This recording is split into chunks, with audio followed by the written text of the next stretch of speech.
마태복음의 맨 앞에 나오는 예수님의 족보가 있습니다. 예수님의 족보에는 일반적이지 않은 예외적인 인물이 3명이 있습니다.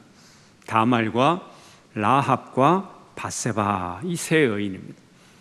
3여인은 이스라엘 백성이 아닌 이방인 출신이고 또 여자였고 또 도덕적 결함이 있는 여자들이었습니다.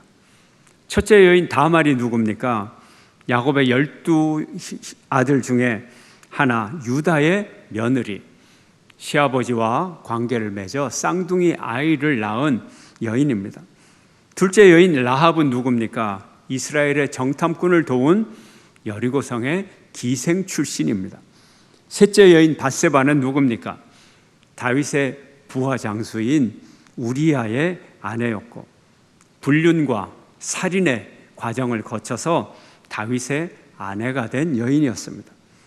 이들에게 수치스러운 과거가 있어서 이 수치를 좀 가리고 지워버렸으면 좋겠는데, 그리고 더군다나 당시의 족보는 또 당시의 문화와 모든 법과 사회는 남성 중심으로 돌아가므로 이 3 여인을 굳이 족보에 등장시키지 않아도 되는 상황이었습니다.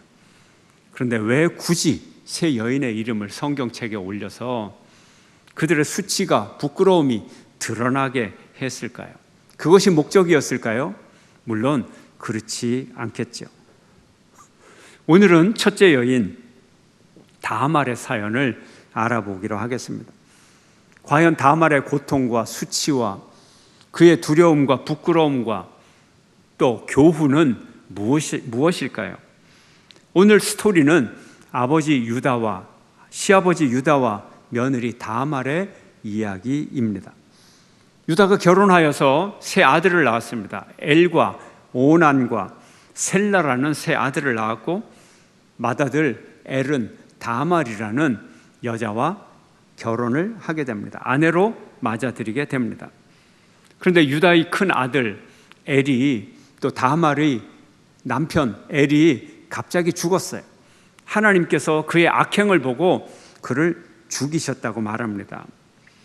그러자 이제 유다는 둘째 아들 오난을 보고 과부가 된 형수 맏며느리 다말에게 들어가라고 합니다. 그 목적은 씨를 만드는 거죠. 아들을 낳는 거죠. 시동생이 형수에게서 아들을 낳아주기 위해 동침을 했다. 오늘 우리 문화 속에서는 참 이상하게 들리고 외설적으로 들리는 그런 스토리입니다. 그러나 그 당시에는 고엘이라고 하는 제도가 있어서 고엘이라는 이름을 붙인 관습입니다. 이 제도가 오늘 말씀의 핵심입니다. 핵심 포인트가 고엘 제도입니다. 당시의 여자는 철저하게 남자에게 종속되어 있습니다. 사회적 주체가 되지를 못했습니다. 가정에서는 아버지에게 종속되었고, 그 다음에는 남편에게, 그 다음에는 아들에게 종속된 존재입니다. 그러므로 가문에 내려오는 재산권은 오로지 남자만이 가질 수 있었습니다. 그런데 그 가정에 남자가 없어서 족보를 이어갈 수 없을 때 그를 도와주는 제도, 재산권을 다 잃어버리게 생긴 가정에 대를 이어서 재산권을 이어주는 제도, 그리고 이 회복을 돕는 사람을 고엘이라고 불렀습니다. 즉 형이 죽었을 때 형수에게 아들을 낳게 해주는 시동생이 있다면 이 시동생이 바로 고엘의 역할을 하는 거죠. 그러므로 고엘의 역할을 하는 것은 결혼한다는 게 아니에요. 그냥 아들을 낳아준다는 거예요. 결혼을 했던 안 했던 자기 부인이 따로 있어요. 결혼할 수도 있어요. 바로 이것이 고엘 제도였던 것입니다. 그러므로 아들을 낳아주는 이 관습, 그리고 이것은 경제적인 행위였던 것입니다. 여성이 직접 재산의 상속자가 될 수 없으므로 아들을 낳아서 재산을 상속하도록 하는 것입니다. 그런데 문제가 생겼습니다. 이 시동생 오난이 형수와 동침할 때 일이 생겼어요. 성경의 표현 그대로 말하면 그가 땅에다가 설정을 했다 하는 것입니다. 아들을 낳아주려고 해야 되는데 차라리 관계를 하지 말 것이지. 아버지가 명령하는데 관계는 하는데 의도적으로 임신이 되지 않게 땅에다가 설정을 한 겁니다. 하나님께서는 이 오난의 행위를 아주 악한 행위로 보시고 오난까지 죽여버렸습니다. 이것이 과연 죽음에 이르는 범죄가 되는 것인가? 하나님이 그 정도로 왜 분노를 하셨나? 오늘 본문 9절을 함께 읽어보겠습니다. 9절 함께 읽습니다. 시작. 오난이 그 씨가 자기 것이 되지 않을 줄 알므로 형수에게 들어갔을 때에 그의 형에게 씨를 주지 아니하려고 땅에 설정하매. 성경에 분명하게 이유가 나타나 있습니다. 형수를 통하여 아들을 낳지 않으려고. 왜 그렇습니까? 아들을 기껏 만들어 줘봐야 그 아들은 누구 아들이 됩니까? 형의 호적에 올라가서 형의 아들이 되고 형의 재산을 상속받습니다. 근데 형의 집에 아들이 없으면 어떻게 될까요? 그 상속 재산이 누구에게로 갈까요? 자기에게로 오는 몫이 훨씬 많아지는 거예요. 이게 오난이 머리를 쓰는 방법이에요. 오난의 머리가 그 방향으로 돌아가는 거예요. 형의 자손이 없어야 내 재산이 늘어난다. 그렇다면 이 형수는 누구예요? 재산 상속을 싸울 때 그 재산 유산 상속 전쟁을 할 때 전쟁의 원수가 되는 거죠. 그러니까 이 원수를 능욕하고 모욕 주고 원수에게 도움이 주지 않게 하는 오난의 탐욕스러운 계산법이었습니다. 오난의 행위는 형수를 빈손으로 쫓아내어서 죽음에 이르게 하는 아주 잔인한 짓이었어요. 이제 과부 다말은 시댁에도 있을 곳이 없고, 그리고 친정에도 의지할 수 없고, 어디에서든 살아남을 방법이 없는 막다른 길에 몰린 여자가 되었습니다. 그러니 오난이 한 짓이 얼마나 가증스럽고 잔혹한 행위입니까? 하나님은 약자인 과부의 눈에서 흐르는 피눈물을 하나님이 보시고, 가족조차 돌봐주지 않고 들어주지 않는 과부의 통곡 소리를 하나님은 들으셨습니다. 오늘날 이상하게 보이는 이 고엘 제도, 알고 보면 경제 정의의 실현이고 인권 보장이고 생존권의 실행이었던 거예요. 우리가 이 점을 알아야 돼요. 이 점을 이해해야 됩니다. 한편 유다는 어떨까요? 아들 2명이 갑자기 다 죽어버렸어요. 그리고 그 탓을 맏며느리 다말에게 돌립니다. 하나님의 저주가 다말을 통하여 나타난다고 생각을 했습니다. 요즘 우리말로 하면 다말을 남편을 잡아먹는 마녀 이렇게 취급하고 친정으로 쫓아내버렸어요. 그럴듯한 핑계거리는 있습니다. 셋째 아들 셀라가 아직 미성년이니까 그가 성인이 되면 너에게 들여보내주겠다. 이런 그럴듯한 약속을 했지만 실제로는 다말을 쫓아내버리는 거예요. 아예 관계를 끊어버리고 저주하는 거예요. 다말에게 셋째 아들 셀라를 줄 의사가 전혀 처음부터 없었습니다. 어느덧 세월이 흘렀어요. 유다의 아내가 시어머니가 죽었습니다. 유다는 부인을 위한 애도 기간이 끝나고 친구와 함께 양털을 깎는 계절이 되어 자기 양떼를 몰고 양떼를 잘 깎는 기술자들이 많이 있는 딥나라는 지방으로 내려갔습니다. 양떼를 몰고 이제 거기서 양털을 깎고 양털을 팔고 일정한 시간을 지나고 양떼를 몰고 다시 이제 돌아오게 되어 있습니다. 다말이 이 소식을 들었습니다. 어떤 사람이 다말에게 말합니다. 다말, 너의 시아버지가 지금 딥나로 내려와서 양털 깎으러 왔는데 알려주었어요. 알고 보니 아마 이 다말의 친정집이 딥나에 있었던 것 같습니다. 이 소식을 들은 딥나는, 조용히 있던 딥나는 갑자기 적극적으로 무언가 행동에 옮기기 시작합니다. 다말이 어떤 여자입니까?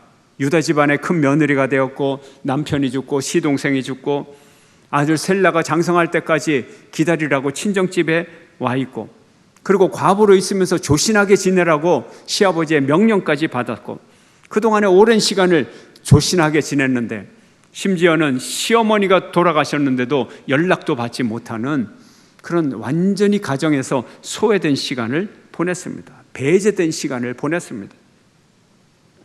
그러던 정적으로 있었던 다말이 갑자기 동적으로 바뀝니다. 과부의 옷을 벗어버리고 그 얼굴과 몸을 몽땅 가린 다른 옷을 변장을 하고 갈아입습니다.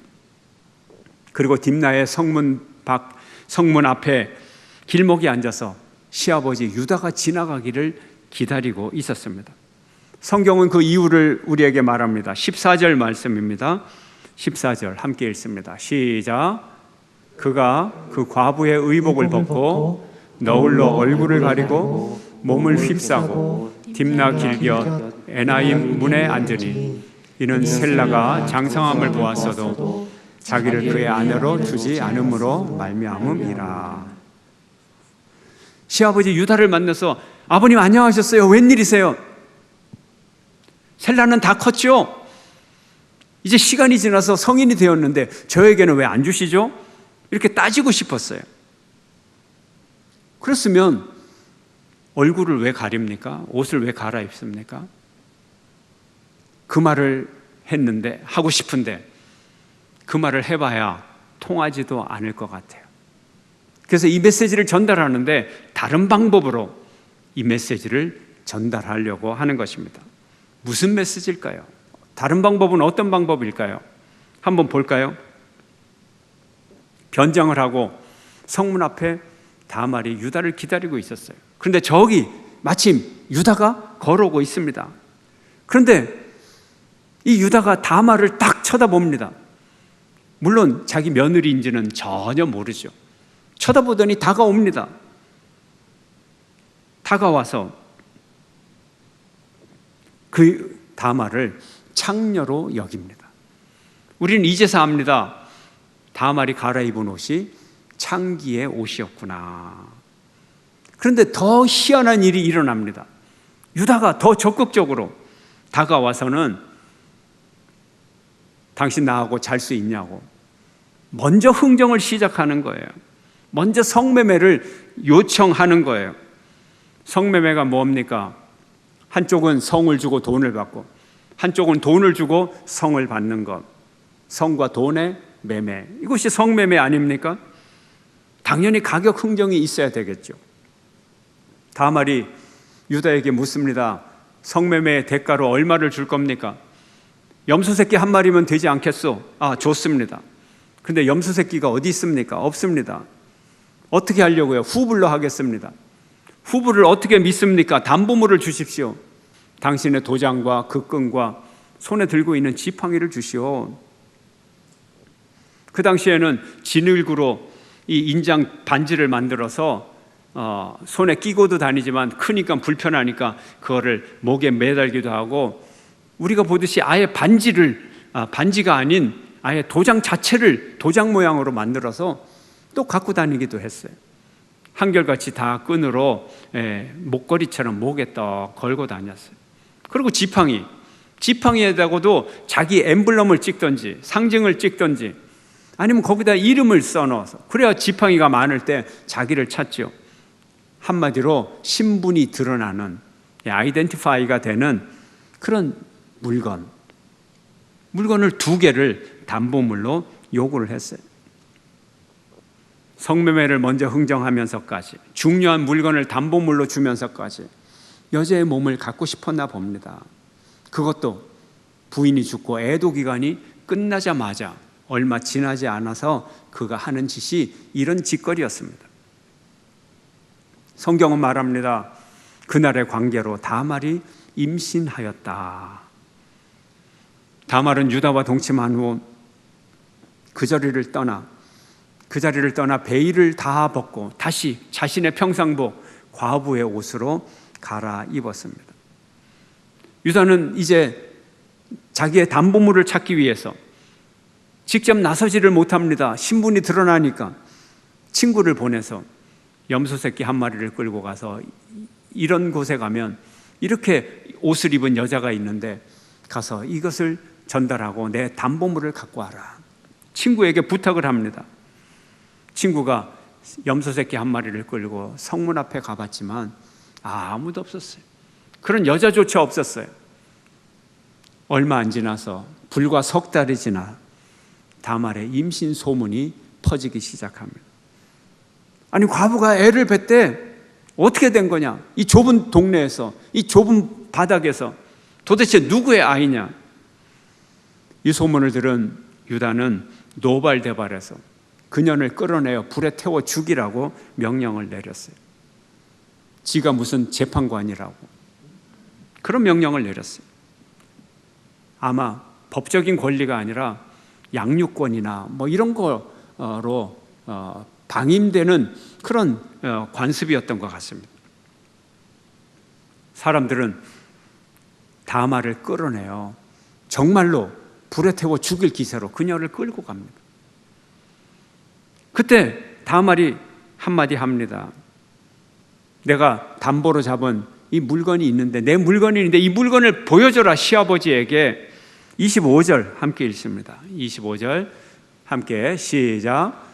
여인이 끌려나갈 때에 사람을 보내어 시아버지에게 이르되 이 물건을 전자로 말미암아 임신하였나이다. 청하건대 오소서 이 도장과 그 끈과 지팡이가 누구의 것이니까 한지라. 내 뱃속에 있는 아이의 아버지는 이 도장의 주인공입니다. 도장에 이름 새겨져 있잖아요. 이 지팡이가 이 아이의 아버지입니다. 지팡이에 이름 세워져 있잖아요. 그런데 유다가 이 사실을 감출 수가 있습니까? 이 도장을 누가 갖고 가요? 심부름꾼들이 갖고 가잖아요. 다 보잖아요. 이거 유다가 애기 아버지네. 이 지팡이 우리 주인님 거네. 도장 주인님 거네. 부정할 수 없는 결정적인 증거를 제시합니다. 이 물건을 본 유다는 심장이 탁 멎어버렸어요. 눈앞이 캄캄해져 버렸어요. 곧바로 자기의 잘못을 인정하고 나보다 다말이 더 옳도다. 그는 나보다 더 옳다. 시인했어요. 내가 그에게 셀라를 주었어야 했다. 그것을 깨달았어요. 다른 말로 하면 뭐예요? 자기가 한 말대로 이 의미를 갖다 붙이면, 끌어내어 불에 태워 죽일 놈은 다말이 아니고 나 자신이구나. 이걸 비로소 지금이야 깨닫게 되었던 것입니다. 다말은 해산할 때가 되어 쌍둥이를 낳았고 그의 이름을 베레스와 세라라고 지었어요. 이 아들이 예수님의 족보에 베레스가 기록이 되어 있습니다. 우리는 이 성경을 어떻게 읽어야 될까요? 이미 여러분이 읽는 방법을 눈치를 챘을 것입니다. 이렇게 외설스럽고 민망하고 성경에 이런 이야기가 있다는 것 자체가 참 불편한 이야기예요. 그렇다면 다말은 왜 그런 짓을 했을까요? 그녀는 의도적으로 시아버지와 동침하려 했을까요? 무엇 때문에? 돈 때문에? 쾌락 때문에? 대답은 분명합니다. 그녀의 의도는 단 하나, 오직 하나, 자기의 몸으로 유다 집안의 아들을 낳는 것. 이거 한 가지가 집요한 목표였습니다. 그리고 그래야만 자기가 생존할 수 있기 때문에 그 외에 다른 목적은 없었습니다. 그리고 다른 방법조차 없었습니다. 다른 집안의 남자가 아니에요. 아무 남자나 애를 낳는 게 아니에요. 한번 결혼을 했기 때문에 유다 집안의 남자라야 되는 거예요. 유다 집안에서 고엘을 찾은 거예요. 다말이 선택할 수 있는 고엘, 셋째 아들이에요. 이제 이 셋째 아들 셀라. 그런데 셋째 아들 셀라는 시아버지가 처음부터 주지 않기로 작정을 했습니다. 이것이 마지막 고엘이었는데 이것이 의도적으로 시아버지가 안 주니까 그러면 유다 집안에 남아있는 남자 단 한 사람밖에 없어요. 그 한 사람밖에 없어요. 그 단 한 사람이 유다였던 것입니다. 그녀의 관심은 오로지 거기에 맞춰져 있었고 소름 끼칠 만한 집착과 소름 끼칠 만한 무서운 집중력으로 그는 그녀는 그 일을 감당을 해냈던 것입니다. 말도 통하지 않고 힘으로도 이룰 수 없고 오로지 몸을 던져야만, 목숨을 걸어야만 자기의 권리를 주장할 수 있는 처지였습니다. 과연 막장 드라마인가 권리 주장인가? 막장 드라마는 선택의 문제, 다른 선택이 많은데 왜 그렇게 선택을 해? 이게 막장 드라마예요. 다말에게는 선택의 문제가 아니라 유일한 방법이었습니다. 유다에게는 성매매였고 방종이었고 막장 드라마였어요. 그러나 다말에게는 목숨을 건 처절한 투쟁이요, 모험이요, 권리 주장이었던 것입니다. 유다에게는 쾌락의 길이었지만 다말에게는 고해를 찾는 생존의 길이었던 것입니다. 겉으로는 점잖은 체하고 겉으로는 명성과 부귀를 누리고 뒤로는 성매매하고 하고 싶은 대로 방종하는 그런 유다. 그러나 겉으로 보기에는 창녀분장을 하고 시아버지와 관계를 맺고 부도덕하게 보이는 다말. 누가 더 옳습니까? 성경은 다말이 더 옳다고 단호하게 말합니다. 왜요? 대립되는 두 사람의 입장에서 유다가 인정을 해버렸어요. 그 아이가 나보다 옳다. 유다의 고백이었어요. 유다는 과부인 며느리에게 재혼의 기회도 주지 않고, 룻기에서는 재혼을 해라 기회를 주잖아요. 기회를 주기는커녕 친정집으로 돌아가서 조신하게 지내라 족쇄를 치웠어요. 아무것도 주지 않고 오로지 정절만을 지키라고 방치하고 자기는 쾌락을 참지 못하고 방종했던 것입니다. 이런 위선, 이런 무관심, 이런 무정함, 여기에 대해 다말은 목숨을 건 복수를 하면서 자기의 권리를 주장하고 있는 것입니다. 다말은 자신의 정절도 지키고 옳은 길을 가면서 연약한 과부가 할 수 있는 유일한 생존의 방법을 찾아냈던 것입니다. 대를 이어주는 관습법이 있는데도 이기적인 욕심으로 인해서 다말을 사회적 죽음으로 몰아넣은 오난, 그래서 하나님의 심판을 받고, 그러나 이 오난보다도 다말은 더 철저하게 버림받은 불쌍한 처지였던 것입니다. 단순한 관습, 눈에 보이는 겉모양을 보고 다말을 심판하려던 유다는 그 속을 들여다보면서 자신의 무책임함을, 방종과 위선과 죄악을 깨닫게 되었습니다. 다말이 옳다 시인하게 되었습니다. 하나님은 누구의 편을 들어주셨을까요? 하나님도 다말의 편을 들어주셨어요. 그리고 메시아의, 예수의 조상이 되게 해 주셨어요. 세상의 기준으로 약자와 강자, 부자와 가난한 자, 높은 자와 낮은 자, 이것이 중요한 것이 아니고 하나님 앞에서 누가 옳은 자냐, 이것이 중요한 거예요. 하나님 앞에서 옳은 인생을 살아가는 자가 중요한 거예요. 하나님은 우리가 옳은 길을 걸어가면 약할 때도 강함 되시는 하나님을 믿으시기를 축원합니다. 하나님을 의지하면서 옳은 길을 걸어가는 여러분 모두가 되시기를 주의 이름으로 축원합니다. 주님 앞에 섭니다.